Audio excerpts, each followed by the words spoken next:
How does a wrestler build trust with other wrestlers in the ring?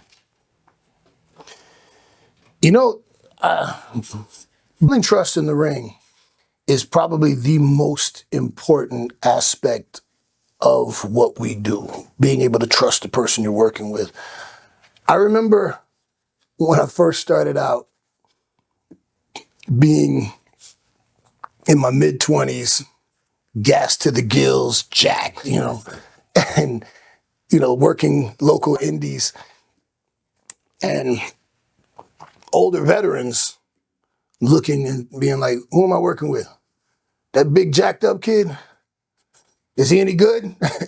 Does he know it's a work? God, I don't want to get, and it's a fair assessment because nobody wants to get hurt working with some reckless idiot or, somebody who it doesn't mean you any harm. They hurt you because they don't know any better or, because they're not that good. So building trust is the foundation of pro wrestling because I learned early on, and I don't remember who it was that taught me this, but it was powerful. Literally, every time I leave my feet for you, I'm literally putting my life in your hands.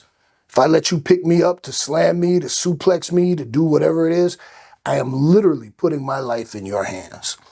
And I remember something that was impressed upon me by Benoit was conditioning.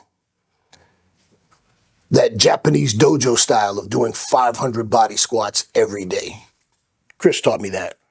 And I remember the first time I tried to do 500 squats, I got to like 110, 112, and I'm like, there's no way. Yeah. But of all people, low key, at that point, he was, pretty big on the indies. He was doing his ROH Ring of Honor. And he and I had become friends. And he flew down from New York and stayed at my house for a few days. And he taught me how to do Japanese style Hindu squats, the rhythm, your breathing. And the first day we got through 550. And I was like, oof, man, all right, cool. The next day he goes, come on, let's go. I'm like, no, I cannot. He goes, no, every day. I can't do 500 squats a day. He goes, yes, you can, and you will. And he got me through 500 the next day. Wow. And on the third day, my legs were jello, man. I'm like, I can't walk. He goes, yes, you can.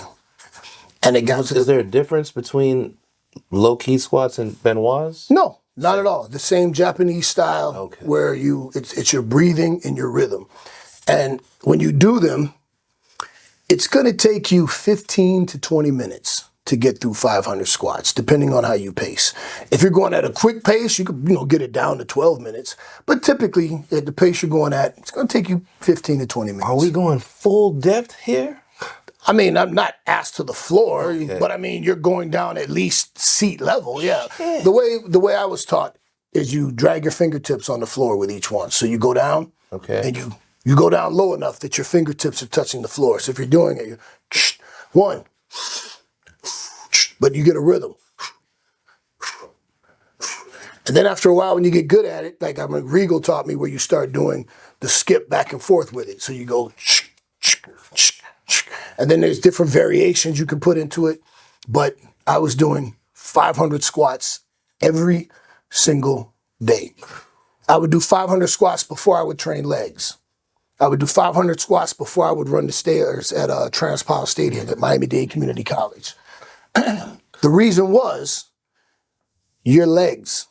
You got to have your legs up underneath you. And a match is going to run 15 to 20 minutes. That's the average for most? I mean, 12, 15 minutes for a match, usually, And if your legs go, you don't have legs, I could drop you on your head, your neck, whatever.